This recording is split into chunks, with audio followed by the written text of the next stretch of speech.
pwede naman talagang pigilin ng Pangulo yan eh. Oo. Yung arrest warrant na yan, ICC man yan o Interpol. Kaya lang, meron ka ba naman kang konsolasyon na pigilin yung arrest warrant, walang lubay ang mga Duterte, katitira sa'yo.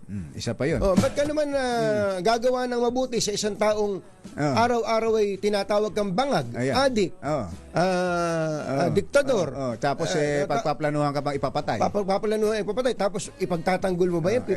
Parang tama, sabi ko, okay, iba rin talaga pag may kausap ka ibang tao. Yan din naman yung binabanggit natin nung nakaraan na parang nag-extend ka ng reconciliation, helping hand, iniaabot mo, pero inaabot mo yung kamay, tinataga yung kamay mo.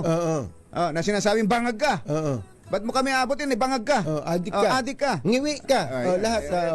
Paano nga naman mangyayari yun? Kumbaga, tayo, umaasa ka sa kapwa mo na mabuti ang gagawin sa'yo, pero ginagawan mo naman siya ng masama araw-araw. Yun ang sinasabi natin.